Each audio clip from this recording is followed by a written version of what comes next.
Hello दोस्तों, हमारा नाम हिमांशु ब्रह्मण्या है और आपके चैनल का नाम है हिमांशु ब्रह्मण्या स्टडी पॉइंट।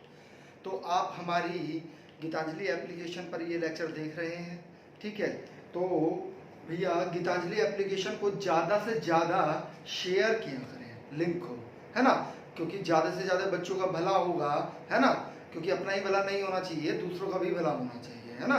नौकरी सभी को चाहिए, आपको अकेले को नहीं चाहिए, है ना। समझ रहे हैं आप हमारी बात। चलिएगा स्टार्ट करते हैं। तो उत्तर प्रदेश स्पेशल चल रहा है।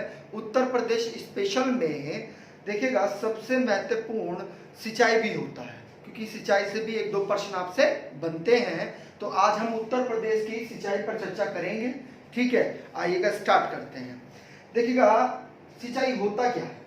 सिंचाई का मतलब यह है कि कृषि के लिए जो आप पानी की जल की आवश्यकता होती है, तो वह जल किसके माध्यम से जाता है, किसके माध्यम से, नहरों के माध्यम से, कुओं के माध्यम से, तालाबों के माध्यम से। आ रही है बात समझ में। तो सिंचाई के लिए दो तथ्य होते हैं, समझिएगा बिल्कुल ध्यान से। या तो आप धरातल से सिंचाई कर सकते हैं।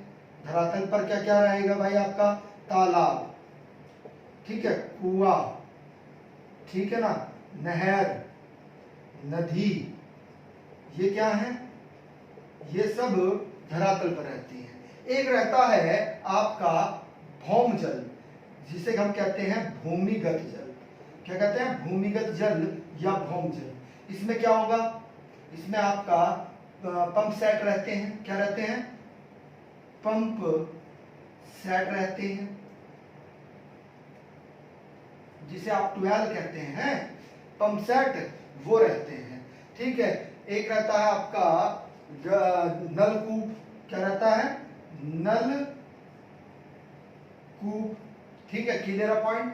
ये क्या है, ये ट्वेल या नलकूप के माध्यम से आप जो भूमिगत जल होता है, यानी कि जो पृथ्वी के नीचे पाया जाता है, उसे हम क्या कहते हैं, भौम जल या भूमिगत जल कहते हैं। तो इनके माध्यम से तो दोस्तों आपको पता लगा कि धरातल और भौम जल, है ना, भौम जल और भूमिगत जल एक ही होता है। धरातल, ठीक है, से निकलने वाले जल ये है। आइएगा स्टार्ट करते हैं, समझिएगा। देखिएगा बिल्कुल ध्यान से समझना है तथ्यों को। अगर आपसे पूछा जाए, नोट करके लिखिएगा, कि उत्तर प्रदेश का 70.8% भूखंड, भूभाग या भूखंड सचित किया जाता है, यानी कि वहां पर सिंचाई की जाती है। क्या की जाती है, सिंचाई की जाती है। अब बहुत ही ज्यादा महत्वपूर्ण है, समझिएगा बिल्कुल ध्यान से, कि सर्वप्रथम सिंचाई कार्यालय कहां पर स्थापित किया गया था, तो सहारनपुर में किया गया था। 1823 में किया गया था। कहां पर, 1823 में सर्वप्रथम उत्तर प्रदेश में सिंचाई कार्यालय सहारनपुर में 1823 में किया गया था। अगला ही फैक्ट समझिएगा कि देश में नलकूपों द्वारा सर्वाधिक सिंचाई कहां पर होती है, यूपी में होती है। बहुत ही इंपॉर्टेंट है, देश में नलकूप द्वारा सर्वाधिक सिंचाई कहां पर होती है, उत्तर प्रदेश में होती है। कितने प्रतिशत भूभाग पर होती है, 70.8% भूभाग पर होती है। Clear point. अब सर्वप्रथम सिंचाई कार्यालय जो सहारनपुर में हुआ था, उसी के तहत पूर्वी यमुना नहर जो 1830 में लागू की गई थी, ऊपरी गंग नहर जो 1854 में निर्माण हुआ था, जिसका निचली गंग नहर जिसका 1878 में निर्माण हुआ था, और आगरा नहर जिसका 1874 में निर्माण किया गया था। Clear point. आ रही है बात समझ में। चलिएगा अब आप समझिएगा, बिल्कुल ध्यान से समझना है, कि जो ये 70.8% भूभाग है, ये सबसे ज्यादा कहां कहां पर सर्वाधिक सिंचाई जो हो रही है, लिखिएगा, सर्वाधिक नलकूप सिंचाई वाले जिले। अगर जिलों की बात करें तो सबसे पहले कहां पर, है ना, सहारनपुर से स्टार्ट कर लेते हैं। ये सहारनपुर है, ठीक है। सहारनपुर के बाद नीचे आएगा, यहां पर क्या है, मुजफ्फरनगर। मुजफ्फरनगर ये हमारा होम टाउन भी है ना, ये हमारा होम टाउन है ना, हमारा फादर का आवास यहीं पर है, ठीक है, हम भी यहीं पर रहते हैं। मुजफ्फरनगर, उसके बाद में आपका मेरठ, मेरठ के बाद में अलीगढ़, अलीगढ़ के बाद में मैनपुरी, मैनपुरी के बाद में एटा, इटावा, ठीक है, मैनपुरी, एटा, इटावा, और इससे होते हुए फर्रुखाबाद, क्या, फर्रुखाबाद, और बुलंदशहर, बुलंदशहर, और आपका फिरोजाबाद दिया जाता है, क्या आ जाता है, फिरोजाबाद, ठीक है। यहां पर सर्वाधिक नलकूप सिंचाई होती है। इन जिलों में क्या होती है, वास्तव में सर्वाधिक नलकूप सिंचाई होती है, पंप सेट द्वारा क्या होती है, सिंचाई होती है, पंप सेट द्वारा। किसके द्वारा, पंप सेट द्वारा होती है, ठीक है। इसको नोट आउट कर लिया होगा, आइएगा, ठीक है। अगले ही चीज देखिएगा, बिल्कुल ध्यान से समझिएगा। जो यूपी में अगर पूछा जाए कि उत्तर प्रदेश में नहरों द्वारा जो सिंचाई होगी, किसके द्वारा, नहरों द्वारा जो सिंचाई होगी, वह कितने भूभाग पर होगी, कितने भूभाग पर होगी, 17.2। कहीं कहीं पर 18.2 भी लिखा होता है, कहीं कहीं पर 18.2 भी लिखा होता है बुक्स में, और 17.2 भी होता है। यदि उसने 18.2 दिया है तो वो 17.2 ऑप्शन में नहीं देगा। इसको नोट आउट आप कर लीजिएगा, क्लियर है, इसको नोट आउट कर लीजिएगा।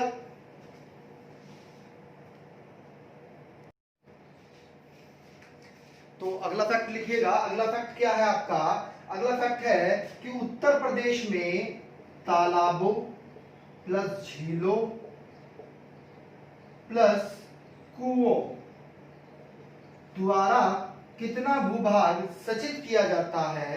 तो आपका आंसर होगा 11.5%, अर्थात 11.5% भूभाग सिंचित किया जाता है ना, भूभाग सिंचित किया जाता है। यानी कि यहाँ पर तालाब, झीलों और कुएं द्वारा कितना, उत्तर प्रदेश का 11.5% जो भाग है वह तालाब, झीलों और कुओं द्वारा सिंचित किया जाता है। आइएगा, अगला हेडिंग डालेगा, हेडिंग बनाइएगा।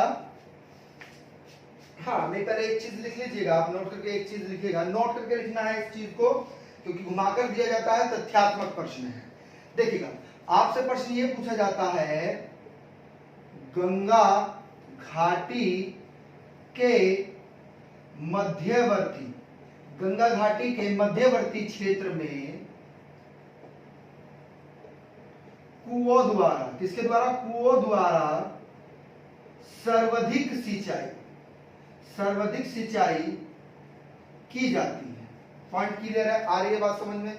अब इसी प्रश्न को मॉडिफाई करके तथ्यात्मक कैसे दे देगा, बिल्कुल ध्यान समझिएगा। पठारी क्षेत्र, जो बुंदेलखंड वाला क्षेत्र है ना, ये वाला क्षेत्र, ये वाला क्षेत्र जो है, ये यहां पर नहीं होती है, कहां पर होती है, गंगा घाटी के मध्यवर्ती क्षेत्रों में होती है। किसके द्वारा, कुओं द्वारा सर्वाधिक सिंचाई होती है ना। तथ्यों पर देखिएगा, शब्दों पर ध्यान दीजिएगा, शब्दों का ही खेल है एग्जाम में, है ना। और पर्वतीय क्षेत्र, पठारी क्षेत्र में नहीं होती है कुओं द्वारा, ध्यान रखिएगा, है ना। और जो पर्वतीय क्षेत्र है आपके, शिवालिक श्रेणी वाला क्षेत्र है ना, ये भाबर वाला क्षेत्र, ये है ना, पर्वतीय क्षेत्र में कुओं द्वारा सिंचाई होती है। सर्वाधिक सिंचाई कहाँ होती है, कुओं द्वारा, तो गंगा घाटी के मध्य क्षेत्र में होती है। कहाँ होती है, गंगा घाटी के मध्य क्षेत्र में होती है। नोट करके इसको लिख लीजिए। अगला हेडिंग बनाइएगा, सॉरी, अगला हेडिंग बनाइएगा, पूर्वी यमुना नहर, हेडिंग बनाइएगा। अच्छा, एक चीज और है, अगर आपसे क्षेत्र पूछ लिया जाए कि भैया ये बताइएगा, जो आपने बताया है गंगा घाटी के मध्यवर्ती क्षेत्र की जो बात बताई है, कुओं द्वारा जो सिंचाई की जा रही है मध्यवर्ती द्वारा, तो कुओं द्वारा जो सिंचाई हो रही है, कुओं द्वारा, उनमें आप जिले भी लिख लें। कभी ऐसा होता है कि जोड़ों मिलाओ में आ जाते हैं, तो आप जिले भी लिख लीजिएगा, बहुत ही इंपॉर्टेंट है। गोंडा, बस्ती, बलिया, ये बलिया है सबसे पूर्वी जिला। इसी के बाद बहराइच, बहराइच के बाद में रामपुर, सॉरी रायबरेली, रायबरेली, माऊ, प्रतापगढ़, ठीक है, सुल्तानपुर, ठीक है, सुल्तानपुर के बाद में आप लिखिएगा फैजाबाद। क्या लिखना है? फैजाबाद। फैजाबाद के बाद में लिखिएगा आप आजमगढ़। आजमगढ़ में भी होती है गढ़, है ना। तो इतने जिले क्या है आपके, है ना, इतने जिलों में क्या होती है वास्तव में? बस्ती, बहराइच, गोंडा, रायबरेली, मऊ, प्रतापगढ़, सुल्तानपुर और आपका फैजाबाद, बहराइच और आजमगढ़। इनमें क्या होती है वास्तव में? कुओं द्वारा सिंचाई की जाती है, जो गंगा नदी घाटी के मध्यवर्ती क्षेत्र में आते हैं। Clear point. अब हेडिंग बनाइएगा पूर्वी यमुना गंग नहर। हेडिंग बनाइएगा पूर्वी गंगा नहर। पूर्वी यमुना नहर। हमने गंगा बोला था, आप समझदार हैं, गंगा करिएगा, यमुना नहर। Clear point. हेडिंग बना लिया है, इसमें लिखिएगा वास्तव में ये नहर का निर्माण यानी कि उद्गम कहां से होता है? तो सहारनपुर से होता है। सबसे उत्तरी जिला उत्तर प्रदेश का, सबसे उत्तरी जिला सहारनपुर है भाई। कौन सा है? सहारनपुर। सहारनपुर में एक गांव है जिसका नाम क्या है? फैजाबाद। और फैजाबाद में ही एक बांध है जिसका क्या नाम है? हथनी कुंड। क्या नाम है? हथनी कुंड। 3 राज्यों की सीमाओं पर स्थित है हथनी कुंड। किस किस के? हरियाणा, उत्तर प्रदेश और हिमाचल प्रदेश की सीमा पर स्थित है हथनी कुंड। ठीक है, जो फैजाबाद में, कहां पर? फैजाबाद में एक ग्राम है, एक गांव है, उसमें स्थित है। Clear point. कहां पर? जिले की बात करेंगे तो हस्तिनापुर। जिले की बात करेंगे हस्तिनापुर। और इससे सबसे इंपॉर्टेंट प्रश्न जो बनता है, यह बनता है कि सबसे पुरानी नहर कौन सी है? पूर्वी यमुना नहर है। कौन सी है? पूर्वी यमुना नहर। अब यहां पर किन किन जिलों में ये सिंचित करती है, उनको भी लिख लीजिएगा। सहारनपुर तो हो गई, जब वहां से निकल रही है। सहारनपुर के बाद में क्या होता है? मुजफ्फरनगर। मुजफ्फरनगर जो हमारा होम टाउन है, ठीक है। मेरठ हमारा होम टाउन है, मुजफ्फरनगर, ठीक है। शामली, शामली के बाद में कहां पर? हापुड़। हापुड़ के बाद में कहा जाती है गाजियाबाद। तो इन जिलों में क्या होती है? सिंचाई होती है किसके द्वारा? पूर्वी यमुना नहर के द्वारा होती है। अगर हम इसकी बात करें कि इसकी लंबाई कितनी है, तो वास्तव में इसकी लंबाई है 1440 किलोमीटर। कितनी? 1440 किलोमीटर है। और इसे बनवाया किसने था? तो इसे शाहजहां ने बनवाया था। किसने? शाहजहां ने इसको बनवाया था। हाँ, नोट करिएगा आप भी, चलेगा। आइएगा अगला हेडिंग बनाइएगा।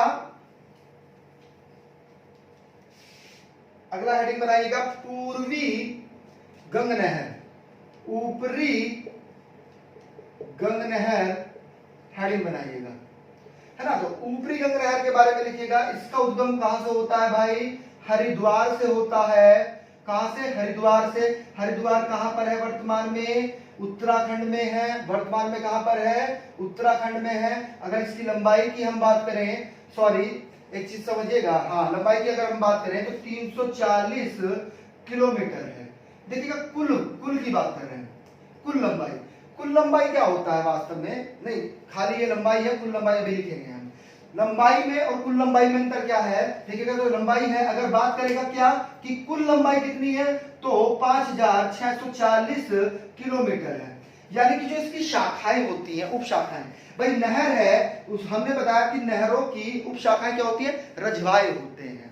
क्या होते हैं? रजवाए होते हैं।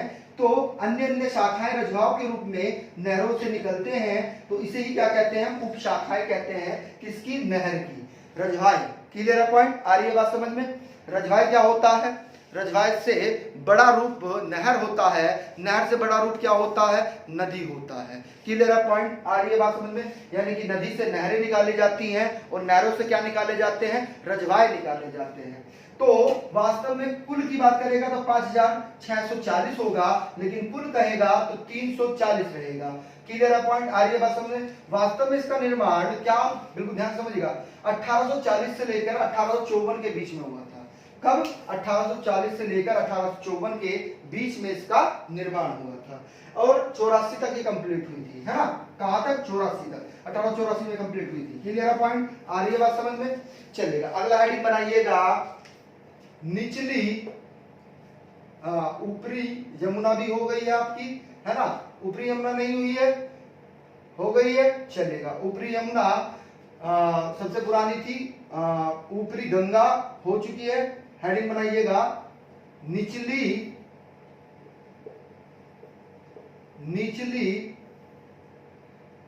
गंगा नहर। निचली गंगा नहर 1878 में इसका निर्माण हुआ था। कहां हुआ था? 1878 में। महत्वपूर्ण है, पूछी जाती है परीक्षाओं में। वास्तव में इसका उद्गम स्थल है नरोरा, जो बुलंदशहर में है। कहां? बुलंदशहर में नरोरा स्थल है। शहर कहां पर? बुलंदशहर में नरोरा स्थल है, वहां से होता है। अब ये वास्तव में इसकी अगर लंबाई की बात करें तो कुल लंबाई इसकी जो है वह 8800 किलोमीटर है। कितनी है? 8800 किलोमीटर। क्लियर है? हाँ, देखिएगा। और अब अगर हम बात करेंगे किस किस जिलों में ये सिंचाई करती है, तो भाई बुलंदशहर तो रहेगा ही जब बुलंदशहर से निकल रही है। बुलंदशहर तो रहेगा ही जब बुलंदशहर से निकल रही है। उसके बाद ये अलीगढ़ पहुंचती है, अलीगढ़, उसके बाद एटा, एटा के बाद फिरोजाबाद, फिरोजाबाद पहुंचती है। फिरोजाबाद के बाद में कानपुर, कानपुर में भी इससे सिंचाई की जाती है।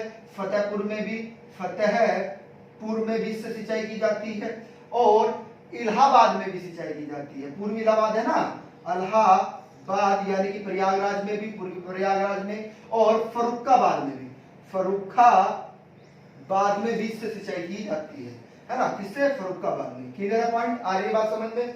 ठीक है, चलिएगा। हेडिंग बनाइएगा अब आगरा नहर। हेडिंग बनाइएगा आगरा नहर। लिखते रहिएगा भैया, है ना? अगर मजा आ रहा पढ़ने में तो लाइक जरूर कर दीजिएगा और ज्यादा से ज्यादा शेयर करिएगा। जो नए सब्सक्राइबर हैं, है ना, जो नए व्यूवर्स हैं जिन्होंने सब्सक्राइब नहीं किया है, उसको आप सब्सक्राइब करिएगा चैनल को। ठीक है, आइएगा। आगरा नहर हेडिंग बना लिया है, इसमें लिखिएगा। अब आगरा नहर के बारे में क्या बात है, बिल्कुल ध्यान से सुनना है। ओखला, आपको पता है दिल्ली में नोएडा के पास में एक क्षेत्र है जिसे क्या कहते हैं? ओखला कहते हैं, है ना? ओखला की फुल फॉर्म बताइएगा। ओखला की फुल फॉर्म क्या होती है आपको बताना है। ओखला की फुल फॉर्म, ठीक है, चलिएगा।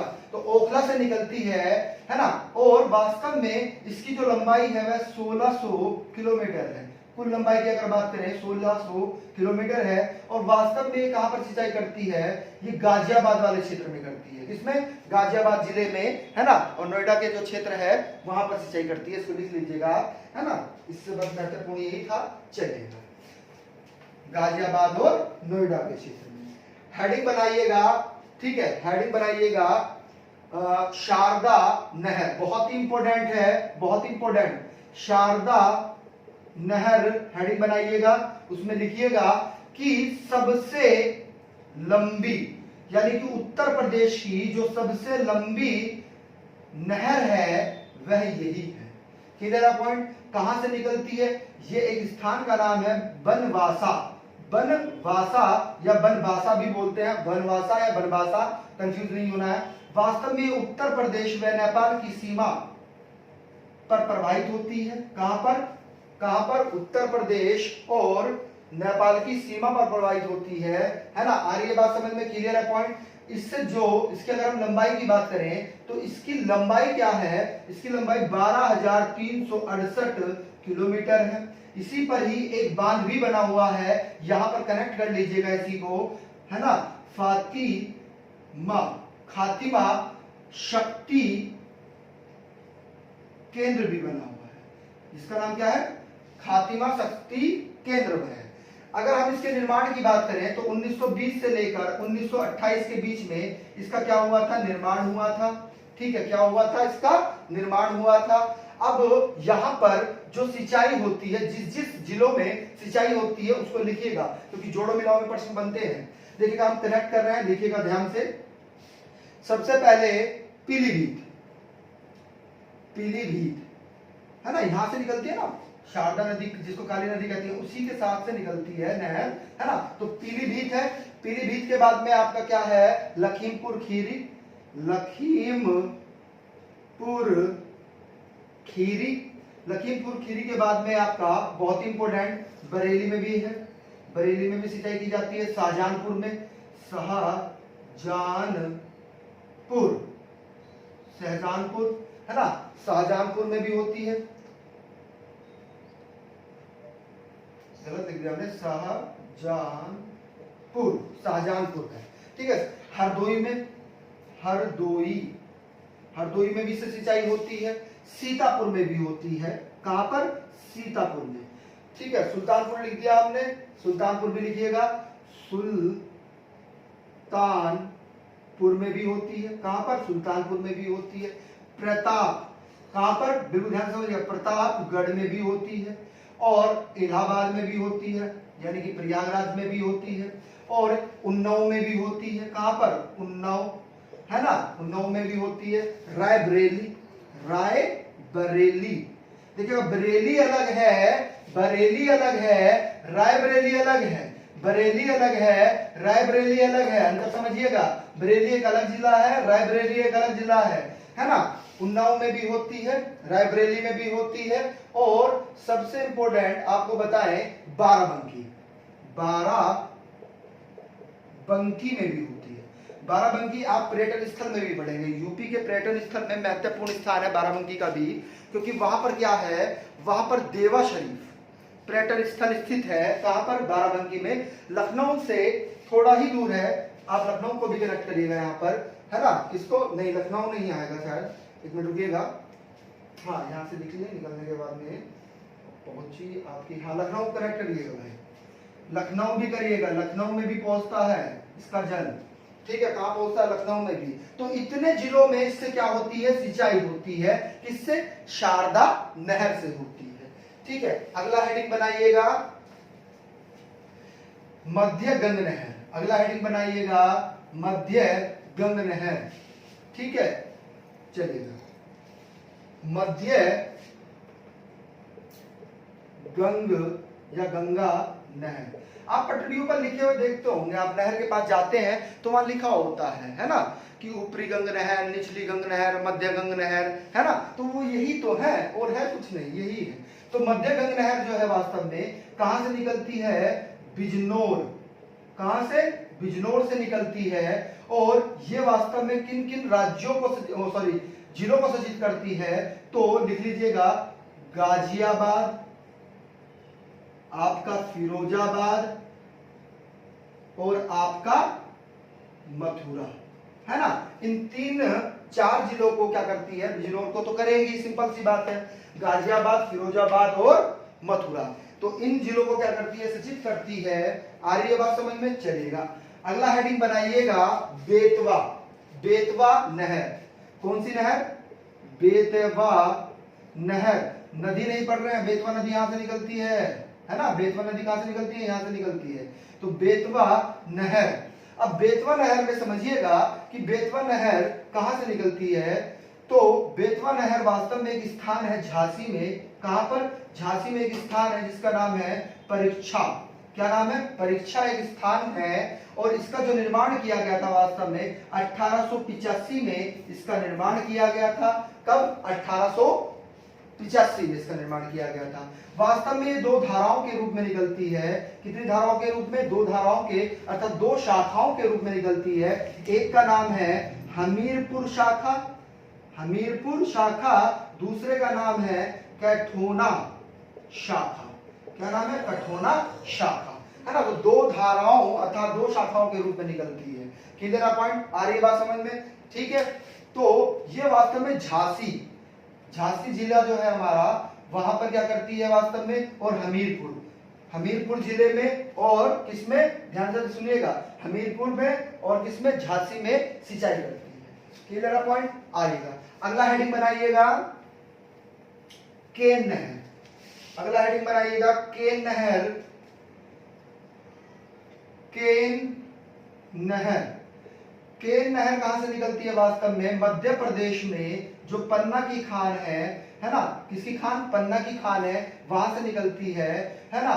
और एक चीज समझिएगा, ये कहां पर, अगर हम बात करें कि यूपी में कौन से जिले को यह सिंचित करती है, तो बांदा को करती है। किसको, बांदा को। अगर हम बात करें कि एमपी के कौन से जिले को करती है, तो लिख लीजिएगा छतरपुर जिले को। किसको, छतरपुर जिले को, क्योंकि ये दोनों की संयुक्त परियोजनाएं हैं, संयुक्त नहर है, तो दो को क्या करती है। इसकी लंबाई की अगर हम बात करें तो 640 किलोमीटर, इसकी लंबाई कितनी है, 640 किलोमीटर है।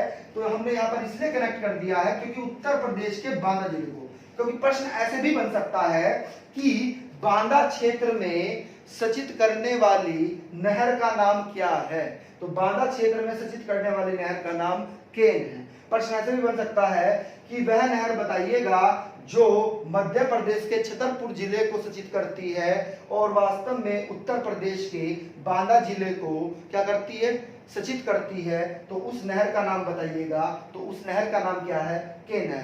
यही तो तथ्यात्मक है, प्रश्न को कैसे भी घुमाकर एग्जामिनर पूछ सकता है। तो ये तथ्यात्मक चीजें होती हैं, ये आपके माइंड में बना होना चाहिए कि आप पढ़ क्या रहे हैं, कर क्या रहे हैं। ठीक है, चलिए आइएगा स्टार्ट करते हैं। अगला हेडिंग बनाइएगा, अगला हेडिंग बनाइएगा मेजा। मेजा जलाशय, पूरा नाम लिखना है, जलाशय नहर, नहरें। एक जलाशय है मेजा, जिसने बांध नहीं पढ़ा है उसको बांध पढ़ दो भैया। जिसने बांध नहीं पढ़ी है, नदी नहीं पढ़ी है, हमारे प्लेलिस्ट में जाइएगा, वहां पर आपको मिलेंगी, बांध भी मिलेगा और नदियां भी मिलेंगी। ठीक है, तो और ज्यादा मजा आएगा आपको पढ़ने में, है ना। और एटलस जरूर ले ले, एटलस के साथ पढ़िएगा। ठीक है, मेजा बांध पे, तो मेजा बांध वास्तव में देखिएगा किसकी सहायक नदी, बेलन नदी पर है। किस पर है, बेलन नदी। बेलन नदी किसकी सहायक नदी है, बेलन नदी किसकी सहायक नदी है, बताइएगा जरा हमें, भूल गए, नदी वाले चैप्टर में जाकर देखिएगा, सब भूलते जा रहे हैं। तो बेलन नदी पर है, किस पर, बेलन नदी पर है। इसकी अगर लंबाई की बात करें तो 315 किलोमीटर है। कितनी, 315 किलोमीटर। ये वास्तव में इलाहाबाद, ये वास्तव में इलाहाबाद व मिर्जापुर, इलाहाबाद व मिर्जापुर जिले में है ना। बात समझ में आ रही है कि मेजा जलाशय नहर जो है वास्तव में इलाहाबाद व मिर्जापुर के क्षेत्र को क्या करती है, सिंचित करती है। क्या करती है, सिंचित करती है। किसको, इलाहाबाद व मिर्जापुर के जिले को क्या करती है, सिंचित करती है। क्या नाम है, बेलन नदी, है ना। किस और नहर का नाम क्या है, मेजा जलाशय। क्या नाम है, मेजा जलाशय। एक मिनट और करिएगा।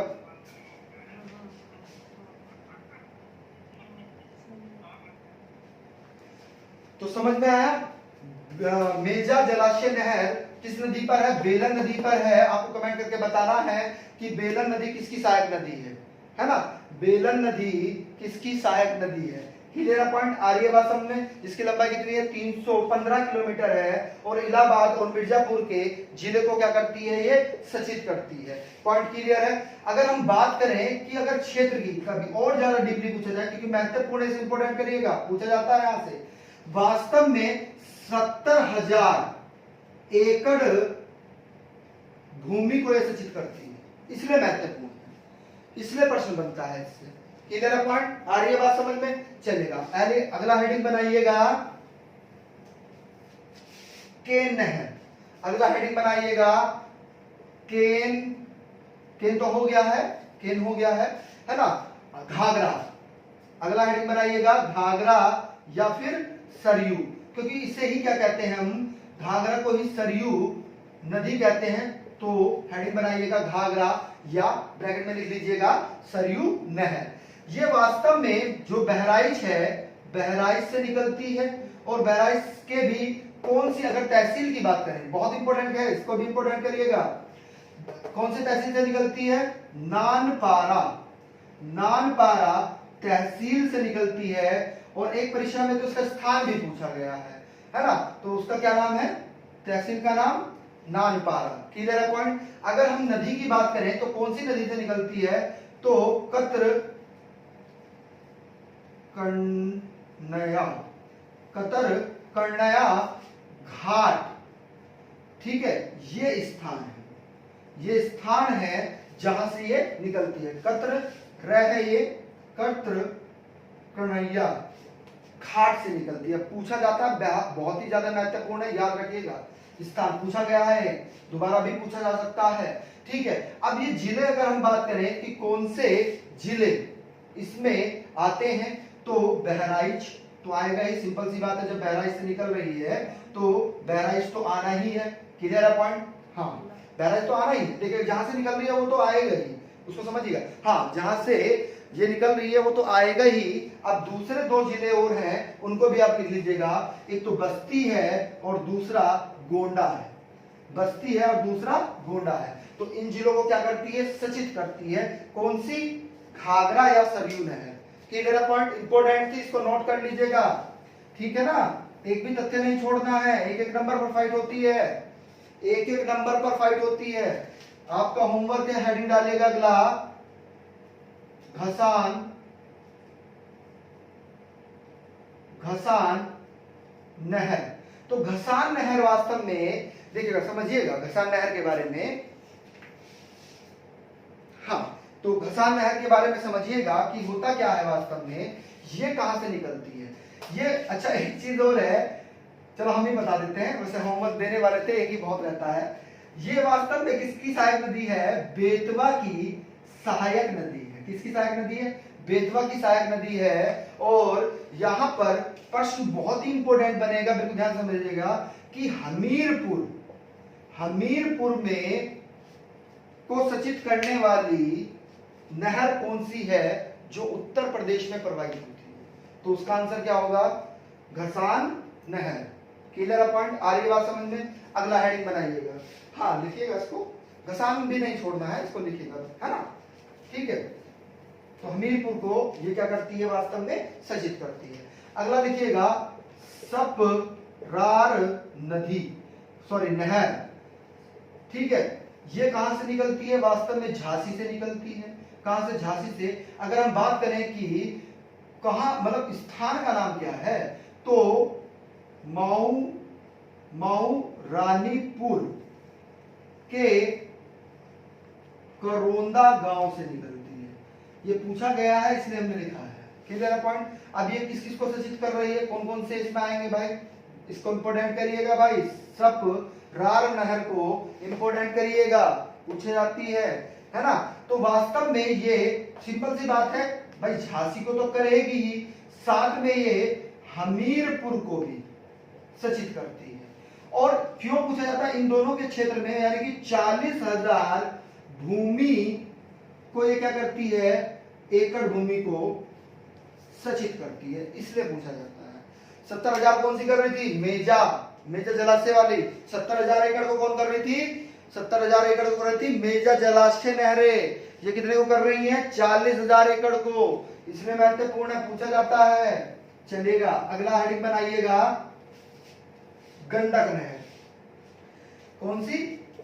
गंडक नहर। आपको पता है कि गंडक जो है वास्तव में बिहार और उत्तर प्रदेश की सीमा पर प्रवाहित होती है, तो उसी से एक नहर निकाली गई है। कौन सी? गंडक नहर निकाली गई है। जो गंडक नहर है, गंडक नहर पर एक बांध भी बनाया गया है, और वो बांध का नाम भी क्या है? वास्तव में गंडक बांधी है। क्या है? गंडक बांधी है। वास्तव में उत्तर प्रदेश और बिहार, ये दोनों पर क्या करती है? दोनों को सचित करती है।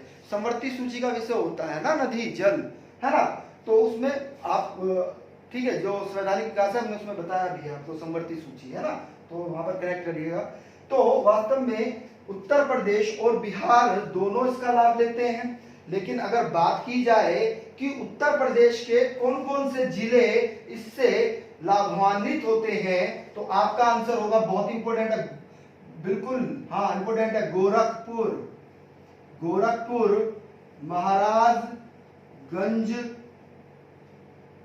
महाराजगंज हो गया। एक और जिला है, रुकिएगा भी, हाँ देवरिया भी लिखिएगा भैया। 3 जिले क्या है उत्तर प्रदेश के से लाभान्वित होते हैं, उनको सूचित किया जाता है। लंबाई लिख लीजिएगा, चलो कोई नहीं। लंबाई की अगर हम बात करें तो 18 किलोमीटर इसकी लंबाई है और उत्तर से निकलती है, वास्तव में उत्तर से प्रवाहित होकर आती है ना, है ना। आ रही है बात समझ में? चलिएगा अब हेडिंग बनाइएगा अगला, नौघाट। हेडिंग बनाइएगा नौघाट बांध नहर, नौघाट बांध नहर। बांध के नाम पर ही बनाई गई है, बांध है एक ये बांध कहां पर है? गाजीपुर में है। कहां है? गाजीपुर में, यानी कि ये जो नहर निकलती है कहां से निकलती है? गाजीपुर में, है ना। और गाजीपुर में भी किस नदी पर है? कर्मनासा नदी। किस नदी पर है? कर्मनासा नदी पर है, ठीक है। आ रही है बात समझ में? गाजीपुर में। अब ये किस किस को सूचित कर रही है, सो समझिएगा भाई। गाजीपुर को तो करेगी, सिंपल सी बात है, वहां से निकल रही है। ये वास्तव में वाराणसी जिले को भी क्या करती है? सचित करती है। किसको? वाराणसी जिले को भी क्या करती है? सचित करती है। Clear point. अगला हेडिंग डालिएगा, अगला हेडिंग बनाइएगा, अहरोरा बांध नहर। तो ये क्या है? वास्तव में ये नदी के नाम पर ही है ना। नदी का नाम क्या है? अहरोरा। आपका होमवर्क है, आपको बताना कि किसकी सहायक नदी है ना। आपको बताना है कि ये किसकी सहायक नदी है। तो अरोरा नदी पर ही है ना। अरोरा नदी पर है, कहां पर है? वाराणसी में। कहां पर? वाराणसी में है। Clear point. आ रही है बात समझ में? और स्थान का नाम भी क्या है वास्तव में, जहां से निकलती है? स्थान का नाम भी अरोरा ही है। स्थान भी क्या है? अरोरा ही है ना। तो अरोरा है, लेकिन किस नदी पर है? किस नदी पर है, ये महत्वपूर्ण बनेगा। अरोरा, इसे अरोरा नदी भी बोलते हैं, है ना। समझ बांध को, है ना। नहर है, क्या है? नहर। नदी महत्वपूर्ण क्यों बनेगी, इसको इंपॉर्टेंट करिएगा भाई। नदी गड़ई नदी पर, गड़ई नदी बांध, सॉरी वो अलग है, ठीक है। आ रही है बात समझ में? हाँ, अरोरा नदी पर ही है। किस पर? अरोरा नदी पर ही है। और स्थान क्या है? स्थान भी आपका अरोरा है। कहां पर पड़ता है? वाराणसी में पड़ता है। Clear point. आ रही है बात समझ में? चलिएगा, क्लियर पॉइंट। अगला हेडिंग बनाइएगा। हाँ, इससे इतना ही है, ज्यादा नहीं है। अगला हेडिंग बनाइएगा, नगावा, नगावा बांध नहर, नगावा बांध नहर। ये वास्तव में किस नदी पर है? वही नदी हो गई आपकी, कौन सी? कर्म नासा नदी पर है। कहां से निकलती है? मिर्जापुर, ठीक है। कहां से? मिर्जापुर। मिर्जापुर होते हुए कहां पर? सोनभद्र। कहां पर? सोनभद्र। Clear point. इन दोनों जिलों को क्या करती है? सचित करती है। कितने क्षेत्रफल को सचित करती है? ये इंपोर्टेंट है। 60,000 एकड़ भूमि को क्या करती है? सचित करती है, महत्वपूर्ण है। 40,000 एकड़ को कौन कर रही थी? 40,000 को कौन कर रही थी? सपरार। 70,000 को कौन कर रही थी? 70,000 को कौन कर रही थी? मेजा। ये जोड़ो मिलाओ में मिलेंगे, हम बोल रहे हैं आपको, बोल रहे हैं, लिख लीजिएगा इनको। Clear point. चलिएगा आगे चलते हैं। अगला हेडिंग बनाइएगा, अगला हेडिंग बनाइएगा,